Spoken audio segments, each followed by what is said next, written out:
सादा जीवन उच्च विचार।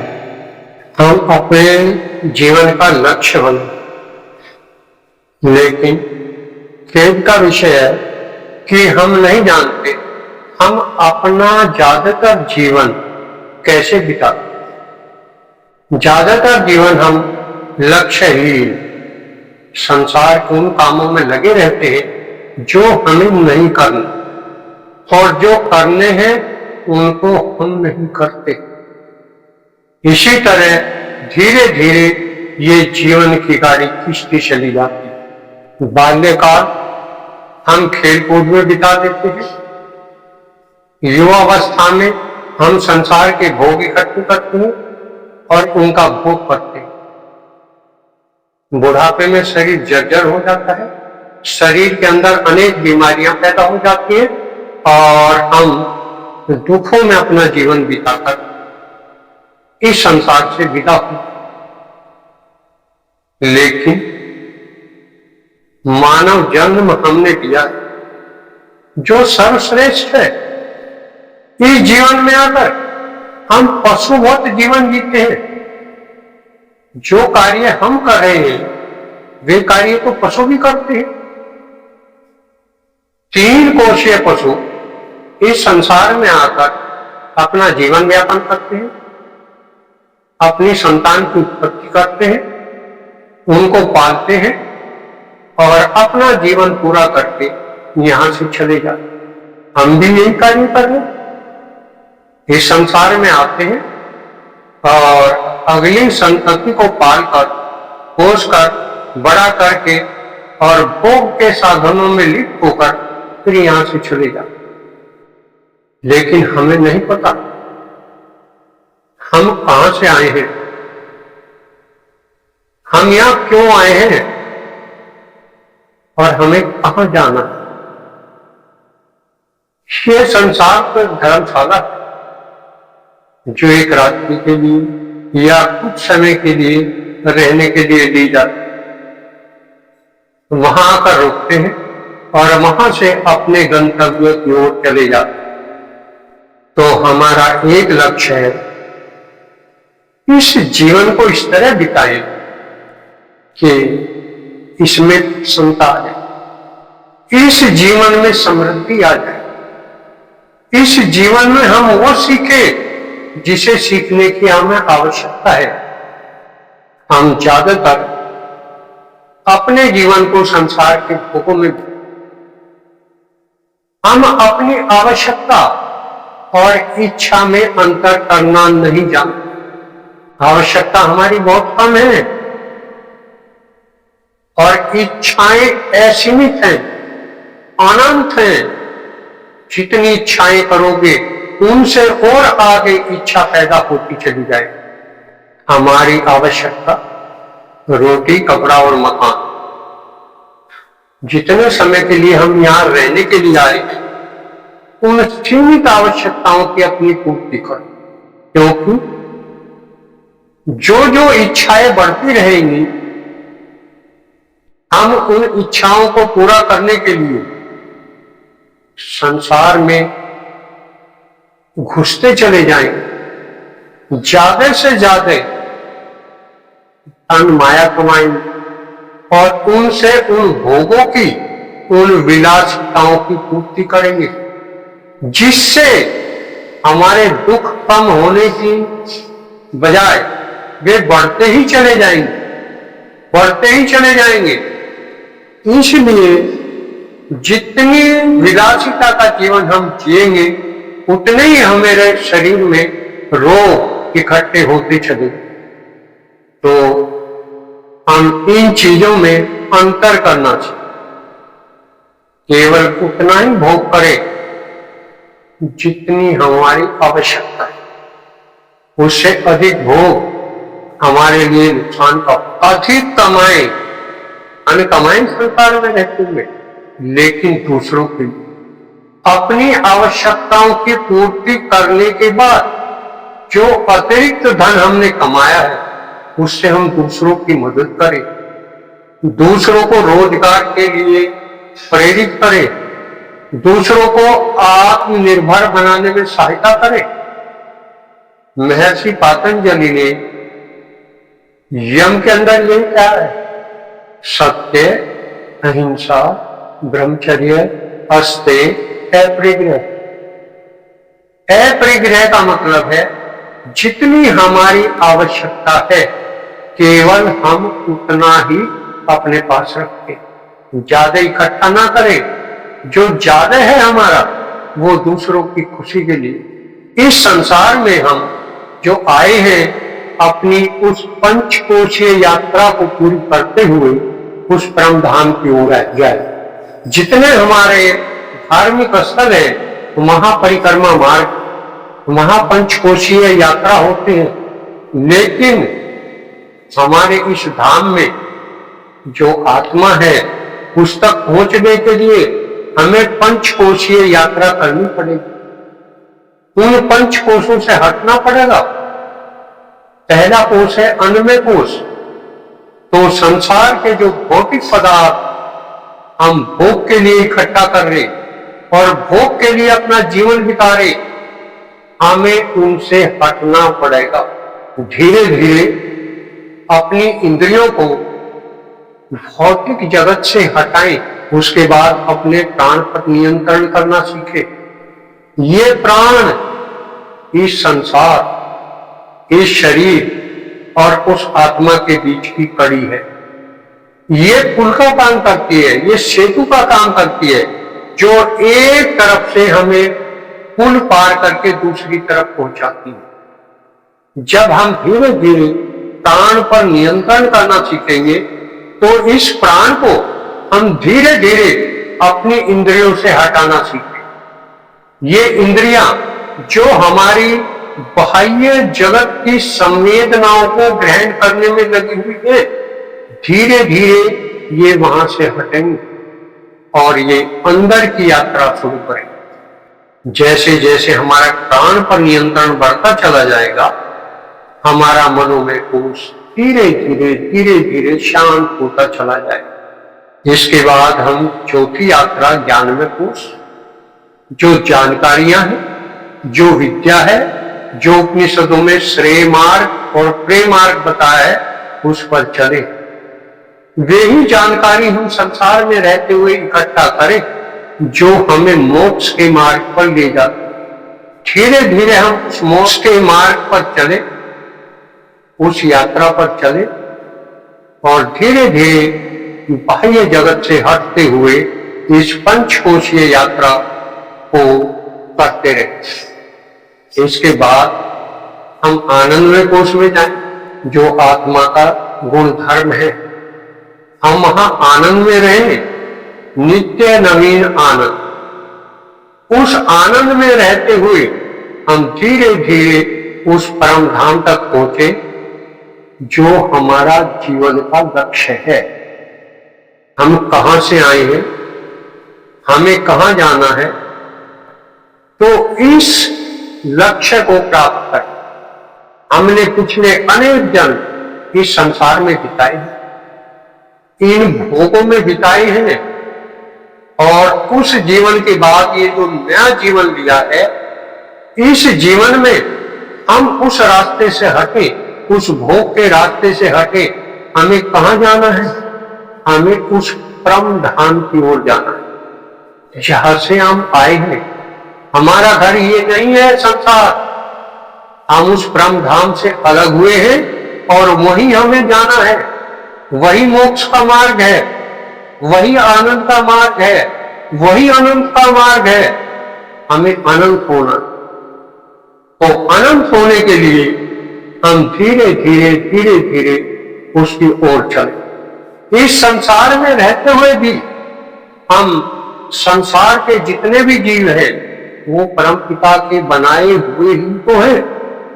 हम उनसे भी इसी तरह प्रेम करें जैसे अपने घर के सदस्यों से प्रेम करते हैं, अपनी संतान से प्रेम करते हैं। जैसे जैसे हमारा प्रेम बढ़ता चला जाएगा संसार की ओर, संसार के समस्त जीवों की ओर, संसार की उस प्रकृति की ओर, तो हम धीरे धीरे धीरे धीरे उस ब्रह्मांडीय चेतना के साथ एक होना शुरू हो जाए।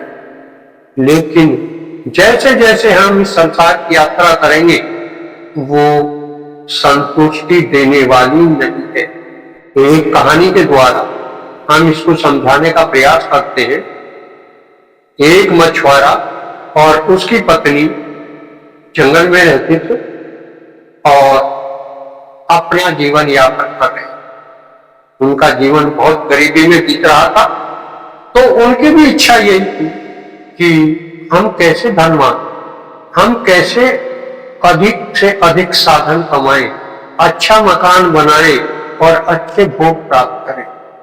वे रात दिन प्रयत्न करते रहे कि कैसे हम उस मार्ग पर चलें, कैसे धन इकट्ठा करें। एक दिन उसकी पत्नी को कहीं से पता चला कि जंगल में एक वन प्रेत रहता है और उसके पास अपनी इच्छा को लेकर जो भी व्यक्ति जाता है वो वन प्रेत उसकी इच्छा की पूर्ति कर दे। उसने अपने पति से कहा, तुम भी वन में जाओ, वन प्रेत से एक अच्छा महल मांगो, अच्छा मकान मांगो, वो आपकी इच्छा की पूर्ति करेंगे, जाओ, ऐसा मैंने सुना है। उसकी बात सुनकर मछुआरा जंगल के अंदर उस वन प्रेत के पास पहुंच गया। उसने वन प्रेत से कहा, हमारा जीवन बहुत गरीबी में बीत रहा है, तो हम भी धनवान होना चाहते हैं, हम भी अच्छे महल में रहना चाहते हैं, तो आप हमें एक अच्छा महल। वन प्रेत ने कहा, ठीक है, जाओ, ऐसा ही होगा। उस मछुआरे के पास एक अच्छा महल बन गया। उस पत्नी की इच्छा फिर पैदा हुई कि हमारे पास एक राज्य हो जिस पर हम शासन करें, उसके हम शासक बने, हमारा कितना मान सम्मान बढ़ेगा। उसने अपने पति से फिर कहा, तुम वन प्रेत के पास जाओ और उनसे एक बड़ा राज्य मांगो। हम उस राज्य के शासक बनना चाहते हैं, हम समाज में मान सम्मान प्राप्त करना चाहते हैं, और वो मान सम्मान हम जब ही मिलेगा जब उसके हम शासक बने। उसका पति फिर वन प्रेत के पास गया और उसने एक राज्य की मांग। वन प्रेत ने कहा, ठीक है, जाओ, आपको एक राज्य मिल जाएगा और आप उसके शासक बन जाए। मछुआरे का पति वापिस आया और उनको एक राज्य मिल गया जिसके वे शासक बने। वहां का शासन उन्होंने शुरू कर दिया। उसकी पत्नी की फिर इच्छा पैदा हुई, मैं जनता की इतनी मांग सुनती हूँ, इतनी देर रात तक उस काम में लगी रहती हूँ और मैं सुबह देर से उठती, लेकिन जब सूरज निकल जाता है तो मेरी नींद टूट जाती है, मुझे अच्छा नहीं लगता। तो इसलिए हे पतिदेव, आप वन प्रेत के पास जाओ और उनसे कहो कि सूरज तभी निकले जब मेरी नींद पूरी हो जाए। अब उसका पति फिर वन प्रेत के पास गया और उसने वन प्रेत से कहा, मेरी पत्नी राज्य के काम निपटाने में, राज्य की सभाओं में लोगों की समस्याएं सुनने में बहुत समय लग जाता है। वो रात को देर से सोती है और सुबह देर से उसकी नींद पूरी होती है। तो आप सूर्य देवता से कहो कि आप देर से निकलना शुरू करो। आप तब निकलो जब मेरी पत्नी की नींद खुल जाए। वन प्रेत ने कहा, जाओ और पत्नी से कहो कि आपने जो आपको समृद्धि दी गई है, जो मान सम्मान दिया गया है, उसको आपने नहीं समझा, उससे आपने कुछ शिक्षा नहीं ली, आपने अपने जीवन में परिवर्तन नहीं करा। तो जाओ उससे को उसी पहली स्थिति में वो रहे और वो फिर उसी गरीबी के जीवन को जीने लगे। यही हमारे साथ जो जो हम संसार में घुसते जाते हैं, धन, माया, मान सम्मान की इच्छा करते हैं, उससे हमारी पूर्ति नहीं हो। हम और अधिक की मांग करने लगते हैं और अधिक कमाने लगते हैं और अधिक भोग विलास में व्यस्त हो जाते हैं और हम उस रास्ते से भटक जाते हैं। जिसके लिए हमने ये जीवन लिया है। इस जीवन का तो केवल एक ही लक्ष्य है, उसको जानना, उस परम आनंद में रहना, संसार में रहते हुए भी उस परम आनंद में रहना। और उस परम आनंद में हम कब रहें? जब हम शांत हो। शांति, मन का शांत होना ही शांति है। मन जब शांत होगा हमारा आत्मा से संपर्क हो जाएगा और आत्मा में वो आनंद पैदा होगा जिसकी हम इस दुनिया में कल्पना नहीं कर सकते। हम संसार के काम करें, संसार में रहें, लेकिन मन की शांति और 24 घंटे उस आनंद में रहे जिसकी कल्पना इस संसार में नहीं की जा सकती। उसकी कल्पना केवल अंदर रहकर ही की जाती। इसलिए इस संसार के कार्य उस परमात्मा के कार्य समझकर, जितने भी कार्य हैं उसके ही तो कार्य हैं। हम उसी के लिए तो यहां आए हैं, हम उसी के लिए जीवन यापन करें। जो रोल परमात्मा ने दिया है हमें, हम उसको बड़ी हंसी खुशी के साथ निभाए। जैसे डायरेक्टर के निर्देशन में कलाकार मंच पर अपने रोल को अच्छी प्रकार से करता है, चाहे उसे राजा का रोल दिया गया हो, चाहे डाकू का रोल दिया गया हो, चाहे गरीब किसान का रोल दिया गया हो, लेकिन वो रोल को वो इतनी अच्छी प्रकार से करता है और अपना जो उसका रूप है वो उससे विचलित नहीं हो। इसी प्रकार हम भी यहां संसार में आकर उस परमात्मा के मंच पर जो रोल हमको उसने दिया है उसको अच्छी तरह से निभाए और चारों तरफ उस परमात्मा की जो रचनाएं हैं उनको देखें, इस पृथ्वी का श्रृंगार करें, अच्छे अच्छे काम करें, अच्छे विचार पैदा करें और अपने जीवन को सफल बनाएं। जो जो हम उस शक्ति के साथ जुड़ते चले जाएंगे, इस संसार को अपना ही रूप समझते चले जाएंगे और इस संसार की जो बुराइयां हैं उनसे हम हटे और जो अच्छाइयां हैं उनको जीवन में, इससे हमारी इस चेतना का विस्तार होगा और हम ब्रह्मांडीय चेतना के साथ धीरे धीरे धीरे एक होते। यही हमारे जीवन का लक्ष्य है, यहां आने का हमारा यही लक्ष्य है।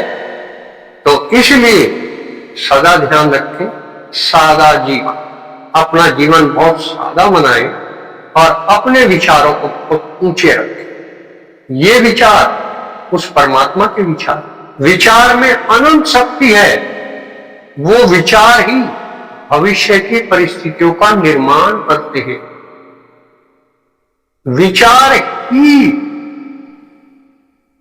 सूक्ष्म शरीर को चला रहे और सूक्ष्म शरीर ही इस स्थूल शरीर को चला रहे। तो हमारा सर्वोत्तम भोजन, हमारी सर्वोत्तम शक्ति वो विचार ही है। अपने विचारों को कभी निर्बल न होने, अपने विचारों को उन्नत रखें, अपने विचारों को पॉजिटिव रखें और संसार में अपना जीवन हंसी खुशी बिताकर उस परम सत्ता के साथ उस परम सत्ता के राज्य में प्रवेश करें। यही हमारे जीवन का लक्ष्य है और यही इस जीवन को जीने की कला है। तो इस कला को सीखें और अपने जीवन में अपनाएं। फिर देखो जीवन में क्या चमत्कार होते हैं, जीवन में क्या परिवर्तन होता है। इस वीडियो में जो बातें बताई गई है, अगर उसके संबंध में कोई प्रश्न पैदा होता है तो उस प्रश्न को आप वीडियो के नीचे कमेंट बॉक्स में लिखकर भेज सकते हैं, आगे उसका उत्तर दिया जाएगा। आज इतना।